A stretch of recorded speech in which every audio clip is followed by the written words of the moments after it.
안녕하세요. 빌립보서 성역 공부 시작하겠습니다. 제가 본문을 먼저 읽겠습니다. 내가 기도하노라 너희 사랑을 지식과 모든 총명으로 점점 더 풍성하게 하사. 아멘. 제가 교우님들에게 이야기할 때 성경을 읽다가 기도가 나오면 이렇게 몸과 마음을 다시 새롭게 정돈하라 이렇게 말씀드리곤 합니다. 왜냐하면 영적인 보물이 담겨 있기 때문이에요. 제가 느낄 때에는 그 기도 속에서 영적인 보석을 가장 잘 발견할 수 있는 것 같아요. 바울 서신 읽다 보면 바울이 기도하는 내용들이 편지에 가끔 나와요. 여기 9절에서 11절 내가 기도하노라 이랬잖아요.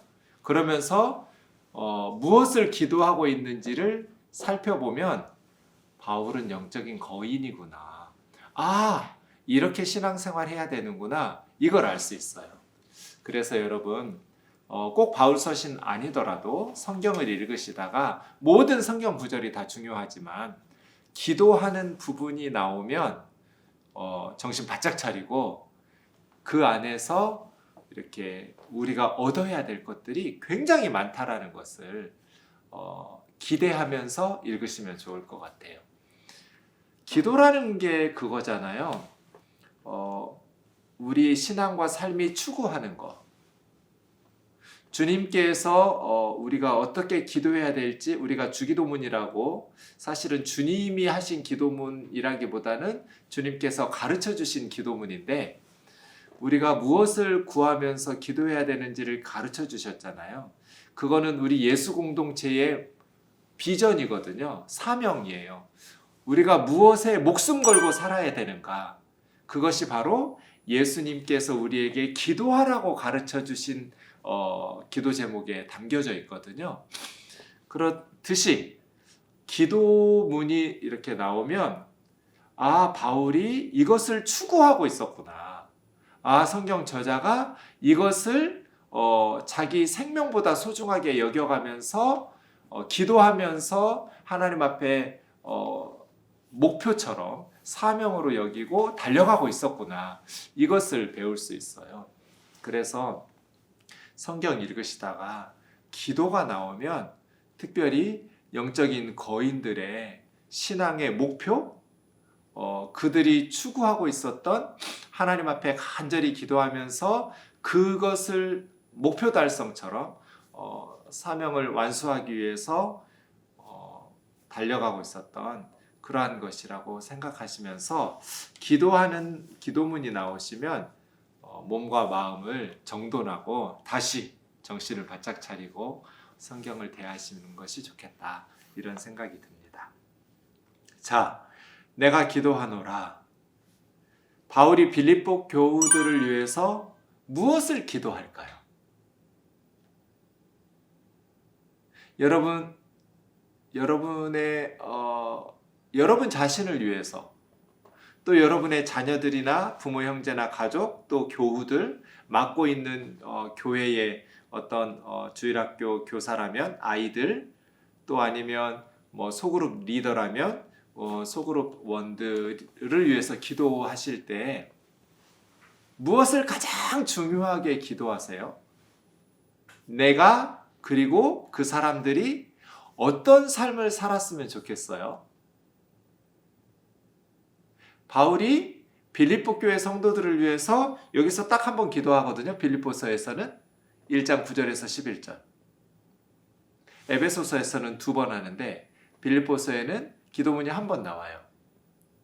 무엇을 기도할까? 이런 어떤 호기심을 가지고 보시면 왜 바울이 영적인 거인인지를 알 수 있고 굉장히 중요한 것들을 깨닫게 됩니다. 제가 다시 읽어볼게요. 바울이 빌립보 교회와 성도들을 위해서 가장 중요하게 여기면서 기도했던 것이 무엇이었을까? 내가 기도하노라 너희 사랑을 지식과 모든 총명으로 점점 더 풍성하게 하사 너희로 지극히 선한 것을 분별하며 또 진실하여 물없이 그리스도의 날까지 이르고 예수 그리스도로 말미암아 의의 열매가 가득하여 하나님의 영광과 찬송이 되기를 원하노라. 바울이 무엇을 기도했어요? 9절에 있죠. 너희 사랑을 지식과 모든 총명으로 점점 더 풍성하게 하사. 이거거든요. 사랑이 점점 더 풍성해지는 사람이 되기를, 사랑이 점점 더 풍성한 교회가 되기를, 이거 기도한 거예요.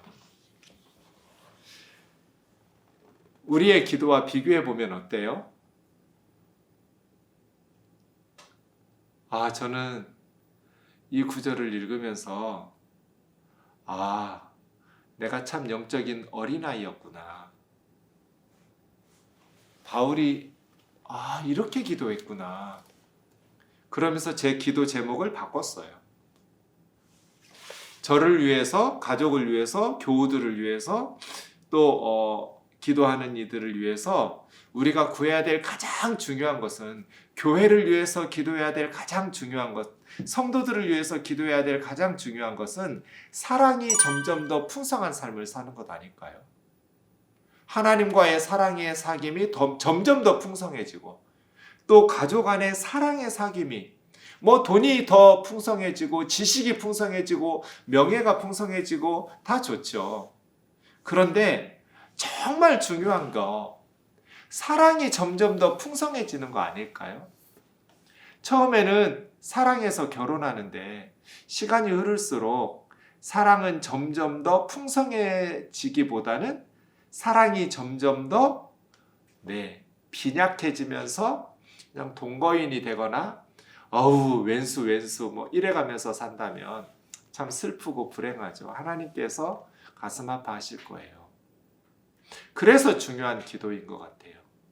사랑이 점점 더 풍성해지는, 신앙생활도 이것이 가장 중요한 것 같아요. 예수님 믿은 다음 가장 중요한 것은 하나님과의 사랑의 사귐이 점점 더 풍성해지는 사람, 그리고 이웃과의 사랑의 사귐이 점점 더 풍성해지는 사람.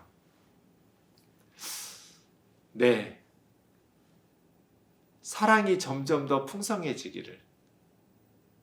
저는 새벽기도 설교 끝나고 딱 개인기도 시작하면 이게 첫 번째 기도 제목이에요. 하나님, 우리 교회에 사랑이 점점 더 풍성한 교회 되게 해주세요. 사람 말고요. 사랑요. 사람이 더 많은 것도 좋고, 돈이 더 많아지는 것도 좋고, 그러면 하나님 일 더 많이 할 수 있을 테니까. 그런데 그거 별로 중요한 거 아니더라고요. 정말 중요한 것은 사랑이 풍성한 교회. 그러면 세상에서 지치고 상처받고 절망한 사람들이 우리 교회 공동체에 들어와서 시간이 지날수록 회복이 돼요. 그러겠죠? 그 다음부터는 시간 문제거든요. 그런데 사람을 많이 풍성하게 모으려고 하는 교회는 회복이 안 돼요. 사람은 많아도, 그래서 뭔가 하나님 일을 하는 것 같은데 공허할 것 같아요. 사람이 많든 적든 우리가 열심히 전도해야 하니까 사람이 많아지는 거 좋은데, 더 중요한 건 사랑이 많아지는 거거든요. 사랑이 많은 교회는 그 공동체에 들어오는 사람들을 사랑으로 감싸고 사랑으로 대하기 때문에 회복이 돼요. 치유가 되고, 그래서 건강하게 만들어져서 세상을 치유하고 세상을 회복시키는 그리스도의 제자로 변화되겠죠. 사랑이 점점 더 풍성한, 가정도 마찬가지죠.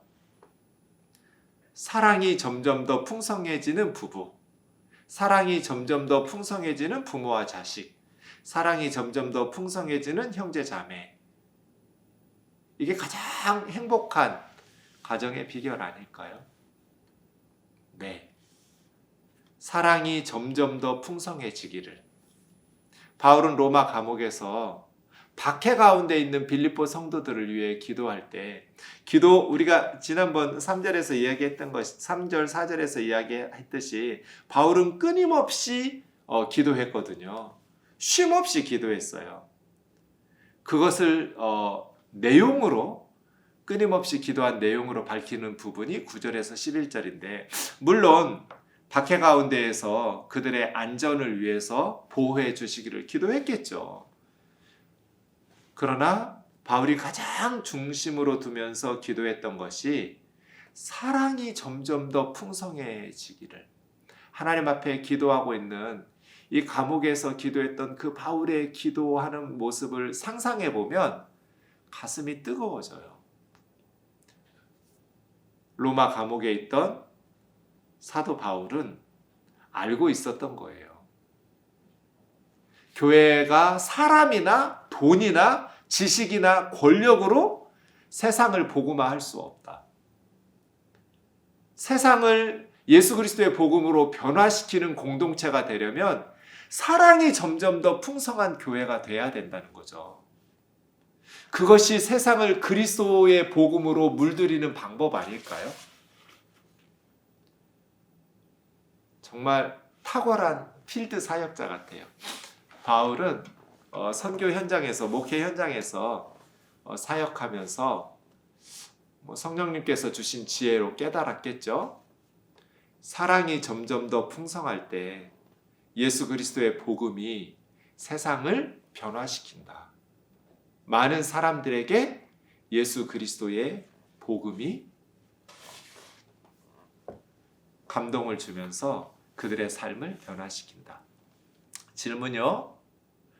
어떻게 사랑이 점점 더 풍성해질 수 있을까요? 사랑이 점점 더 풍성해지기를.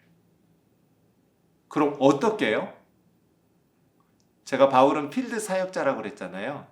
제 얼굴 보시면 답 없죠? 성경 본문 보세요. 다 얘기해 놔요. 바울은 그냥 추상적인 얘기 안 해요. 구체적인 현장에서 목회한 사람이기 때문에 답이 다 있어요. 사랑을 점점 더 풍성하게 하사인데 그 가운데 끼어 있는 거 있죠. 너희 사랑을 지식과 모든 총명으로 점점 더 풍성하게 하사.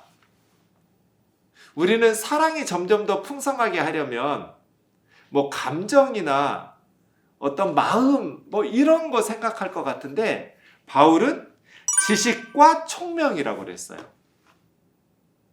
그러니까 뜨거운 감정으로가 아니라 지식과 총명으로. 이것이 사랑을 점점 더 풍성하게 하는 방법이에요. 총명이라는 것은 선악을 분별하는 분별력, 총명이라고 해요. 바른 판단력. 부모가 자식 사랑하죠. 목회자들이 성도님들 사랑해요. 그런데 왜 자녀들은 부모의 사랑을 느끼지 못할까요? 왜 성도들은 목회자의 사랑을 느끼지 못할까요? 사랑하는 마음은 진심이에요. 근데 그 마음이 뜨겁지 않아서가 아니라 지식과 총명이 부족해서 아닐까요? 자녀들을 어떻게 사랑해야 되는지 방법을 모르는 거죠. 교우들을 어떻게 사랑해야 되는지 방법을 모르는 거예요. 제가 전도사 첫 해에 한 청년부 자매가 상담을 요청해서 목양실에서 목회자실에서 같이 앉아서 3시간, 4시간 정도 대화했어요. 그 자매는 눈물 콧물을 흘리면서 교우 관계의 문제였는데요. 그것을 이야기하면서 저는 정말 진심으로 서너 시간 동안 그 자매를 위해서 상담했어요. 잘했다고 생각했어요. 몇 주 후에 제 아내가 당신 어떤 자매에 상담한 적 있냐고 했었다고. 근데 어떻게 했길래 그렇게 상담을 했냐고. 나 잘했는데? 문제가 해결된 것 같은데? 그 자매가 제 아내를 찾아와서 또 상담을 요청하면서 얼마 전에 전도사님하고 상담했는데 벽에다가 대고 얘기하는 것 같았대요. 전 진짜 충격받았어요. 한두 시간 한 거 아니에요. 서너 시간을 했어요. 근데 울며 불며 자기 있는 것들을 다 쏟아낸 것 같았어요. 그래서 그때는 목회 생활 처음이어서 왠지 목회자들은 교우들이 눈물을 흘리면 은혜 받았구나 이렇게 착각하잖아요. 그래서 잘한 줄 알았어요. 근데 답답해서 울었던 거예요. 벽에다가 대고 얘기하는 것 같았다고. 당신 상담을 어떻게 했길래 그 자매가 나한테 와서 그런 얘기 하더라. 전 진짜 충격받았거든요. 자, 문제는 뭐였을까요? 저의 마음은 진심이었어요. 우리 청년부 자매가, 내가 담당하는 자매가, 늘 기도하는 자매가 그렇게 가슴 아파서 울고 있는데 어떻게 그 자매를 도우려는 마음이 진심이 아니겠어요? 아끼고 사랑하는 마음 진심이었어요. 근데 저에게 부족했던 건 뭐예요? 지식과 총명이에요. 저는 이것이 정말 중요하다고 생각해요. 교회를 사랑하는 마음 진심이에요. 그래서 열심을 다해요. 그런데 교회에 대한 열심을 가지고 섬기는 리더들이 교회에 걸림돌 될 때가 너무 많잖아요. 마음은 진심이죠. 근데 지식과 총명이 부족한 거예요. 그 뒤로 제가 상담책을 한 100권도 더 읽은 것 같아요. 온갖 종류의 상담책을 읽으면서 제가 무엇을 잘못했는지를 깨달았어요. 상담하는 사람들이 온 거는요, 누군가 얘기하고 싶은 거예요. 누군가 하고 자기 얘기 좀 들어줄 사람이 필요한 거예요. 그런데 전도사인 저는 답을 주려고 계속 했던 거예요. 3시간, 4시간 동안.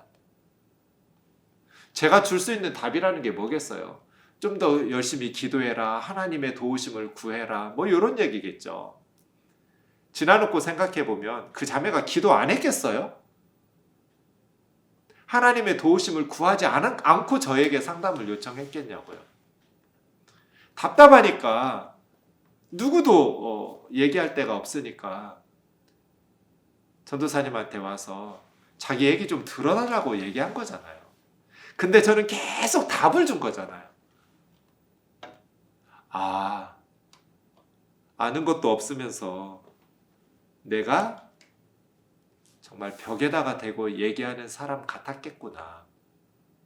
내가 부족한 것이, 우리는 진심이니까 사랑한다고 생각하고 사랑이 풍성해질 거라고 생각하지만 그렇지 않아요. 욥 엄청난 일을 당했잖아요. 욥이. 새 친구가 찾아왔어요. 새 친구와 욥의 대화 속에서 욥이 정말 위로를 받았나요? 더 가슴이 답답해서 친구들 때문에 더 힘들어하죠. 왜 그랬을까요? 어려운 일을 당한 욥이라는 친구를 돕고 싶은 그 애정과 긍휼과 사랑의 마음이 거짓이어서 그랬나요? 아니요, 저는 그렇게 생각하지 않아요. 욥의 친구들의 욥을 아끼고 사랑하는 마음은 진심이었다고 봐요. 문제는 뭐예요? 지식과 총명, 분별력이 부족했던 거 아닐까요? 그래서 오히려 욥을 더 힘들게 하지 않았을까요? 자꾸 정답을 가르쳐주고 회개해라. 네가 하나님 앞에 회개할 게 있으니까 이런 재앙을 너에게 허락하시지. 이런 식으로 다그쳤잖아요. 이런 말씀들을 듣고 설교하고 배우면서도 끊임없이 우리 안에 욥의 친구들과 같은 어리석음을 반복하죠. 저도 그렇고 믿음이 좋다는 기도 많이 하고 성경 많이 안다는 교회 리더들이 범하기 쉬운 실수거든요. 잘난 척 그만하고 자기 경험 내려놓고 그냥 들어주세요. 그게 훨씬 더 위로가 될 때가 많아요. 잘 모르겠어. 들어주고 그냥 안아주고 기도할 테니까 힘내라고 격려할 때 훨씬 더 위로받는 것 같아요. 세월호 사건 일어났을 때 아는 분, 저는 개인적으로 아는 분 아무도 없었지만 자식 키우는 부모로서 가슴 너무 아파서 그냥 매주 갔어요. 그때는 매주 예배를 드렸는데 주 1, 5에 지금은 한 달에 한 번씩 예배합니다. 코로나 때문에 요즘은 줌으로 하는데요. 가다 보니 친해졌어요. 유가족들하고. 초창기에 저에게 이런 질문 많이 했어요. 목사님, 왜 이런 사건이 일어났을까요? 어떤 분이 그날도 묻길래 제가 모르겠다고 대답했어요. 나는 목사인데도 왜 이런 사건이 일어났는지 모르겠다고. 그랬더니 그 엄마가 제 손을 붙잡고 울더라고요. 고맙다면서. 모르겠다고 대답해줘서 고맙다고 울어요. 그러면서 감정을 추스리고 하는 말이 지금까지 수많은 목사님들의 설교와 목사님들의 이야기를 들었다고. 더 큰 일을 하게 하시려고 여러분에게 하나님이 여러분을 사랑하기 때문에 온갖 이야기들을 하셨는데 오히려 상처만 더 받았다고. 근데 목사님한테 모른다는 대답은 처음 들었는데 위로가 된다고. 모른다고 대답해줘서 고맙다는 거예요. 여러분, 세월호 사건 왜 일어났을까요? 여러분, 하나님의 뜻을 아세요? 사랑하는 마음으로 함께 울어주면 위로받을 것 같아요. 함께 아파해주면 될 것 같아요. 굳이 하나님의 뜻이 어쩌고 저쩌고 이렇게 해라 저렇게 해라 훈수하고 정죄하고 판단하면서 그게 지혜로운가? 사랑하는 마음이 진심이기 때문에 언어 폭력이 일어날 수 있다고 생각해요. 사랑하는 마음이 진심이기 때문에 자녀들에 대한 무례함이 자행된다고 생각해요. 정말 아이들의 마음을 이해하려고 하고 아이들의 신음소리를 들으려고 하기보다는 내 이야기만 하고 정답을 가르쳐주고 훈수하고 이런 부분들이 오히려 가정에서나 교회에서 관계들을 더 망가뜨리는 일들이 많은 것 같아요. 저의 경험을 통해서 깨달은 것들을 잠시 좀 나누었는데요. 여러분은 그러지 않으시겠지만 한번 같이 생각해 보면 좋겠어요.